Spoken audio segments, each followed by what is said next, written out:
وہ دن یاد کرنے کے قابل ہے۔ اللہ تعالیٰ بولتے ہیں کون سا دن؟ وہ دن یاد کرنے کے قابل ہے، جس دن ساکھ کی تجلی ہوگی، فرمائی جائے گی ساکھ کی تجلی۔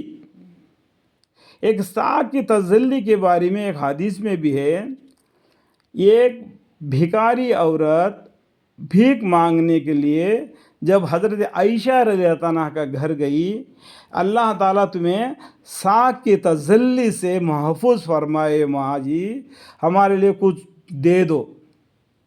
تو اماں عائشہ رضی اللہ عنہ نے ان کو دے دیا، لیکن ان کو دل میں یہ وسواس تھا کہ ساکھ کی تجلی کیا ہے۔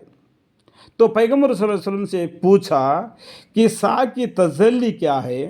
تو اس ٹائم پر پیغمبر صلی اللہ علیہ وسلم نے بولے دنیا میں ان کافروں کو نماز کے لیے بلا رہا تھا، یہ لوگ نماز کے لیے نہیں آ رہے تھے، کل قیامت کے دن سب کو بولے گا اللہ کے سامنے رکو اور سجدہ کرو۔ اس دن جو لوگ دنیا میں اللہ کو عبادت نہیں کرتے تھے ان کا کمر ایسا کھڑا رہے گا جیسے لوہا۔ جو باقی مسلمان ہیں جو اللہ کے سامنے سجدہ اور رکوع کرتے ہیں وہ رکوع اور سجدہ کریں گے۔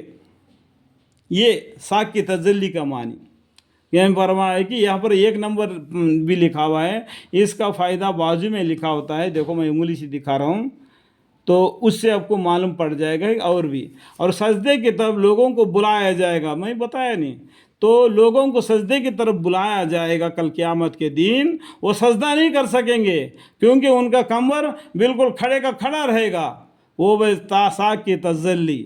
اس لیے دعا مانگتے وقت تو یا اللہ ہمیں ساکھ کی تجلی سے حفاظت فرما، ہم اللہ کے سامنے رکوع اور سجدہ کرنے والوں میں سے بنا، آمین۔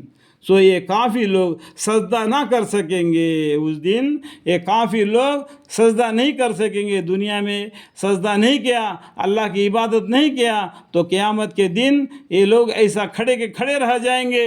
جو باقی مسلمان ہیں جو سجدے میں گر پڑیں گے تو جو سجدے میں آئے وہ الگ ہو جائیں گے، جو کھڑے کے کھڑے ہیں وہ الگ ہو جائیں گے، ان کا حساب کتاب اللہ دیکھ لیں گے، اور ان کی آنکھیں مارے شرمندگی کے جھکی ہوئی ہوں گی، شرمندگی کے۔ آج ہم اللہ کے سامنے رکوع سجدہ نہیں کر سک رہے کیونکہ دنیا میں گھمنڈی سے اپنی زندگی گزار دیا تھا، آج ہم کو یہ شرمندگی اٹھانا پڑا اور نیز ان پر ذلت چھائی ہوئی گی۔ اور وجہ اس کی یہ ہے کہ یہ لوگ دنیا میں سجدے کی طرف بلایا جایا کرتے تھے، لاؤ ایمان، آؤ نماز کی طرف، ایمان لاؤ، نماز پڑھو، زکوٰۃ دو، حج کرو، رمضان المبارک کے روزے رکھو، اور بھی بہت سے دیگر باتیں ہیں۔ یہ فرائض ہے اسلام کے، یہ 5 فرائض کے علاوہ اور بھی بات ہے۔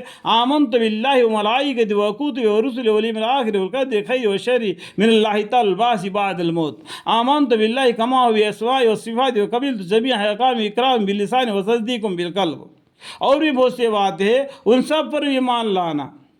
اور وہ سیاح سالم تھے، بالکل تندرست تھے، لیکن اللہ کی یاد کی طرف نہیں آئے، یعنی اس پر قادر نہیں، یعنی اس پر خود قادر تھے، لیکن نماز پڑھ سکتے تھے دنیا میں، لیکن وہ اپنے گھمنڈ میں شیطان کے وسوسے میں آ کے اللہ کے علاوہ دوسرے معبود تراش لیے اور ان کی عبادت کرنے لگے۔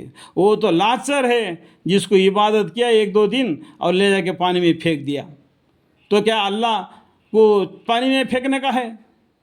کیا اللہ کو خرید کے لانے کا ہے؟ جو بیچ رہا ہے وہ مٹی سے اپنا پیروں دبا کے تو مٹی سے پتلا بنا کے اس کو رنگ لگا دیتا ہے تو وہ اللہ بن جاتا ہے۔ کتنا شرمندگی کی بات ہے، اتنا زمانہ گزر گیا، اتنا پڑھے لکھے ہو گئے، پھر بھی اس بات کو نہیں مانا، اپنا ضد پر اکڑے رہ گئے۔ اور جو اس کلام کو جھٹلاتے ہیں، یعنی اس قرآن کو بھی جھٹلاتے ہیں، ان کو اس حال پر موجودہ پر رہنے دیجیے۔ پیغمبر صلی اللہ علیہ وسلم کو اللہ تعالیٰ بولتے ہیں جس حالت میں یہ ہے ان کو ایسا رہنے دیجیے، آپ غم نہ کیجیے، کیونکہ آخرت میں معلوم پڑ جائے گا کہ ان کا کیا حال ہوگا۔ ہم ان کو تبدریز جہنم کی طرف لے جا رہے ہیں۔ اللہ تعالیٰ ان کو دھیرے دھیرے دھیرے کدھر کو لے جا رہے ہیں؟ جہنم کی طرف لے جا رہے۔ آپ غم نہ کیجیے، ہم ان کو تبدریج جہنم کی طرف لے جا رہے، اس طور پر کہ ان کو خبر بھی نہیں، ان کو معلوم بھی نہیں ہم کس طرف کو چلے جا رہے۔ آخرت میں معلوم پڑ جائے گا یہ جہنم کی طرف آ گئے۔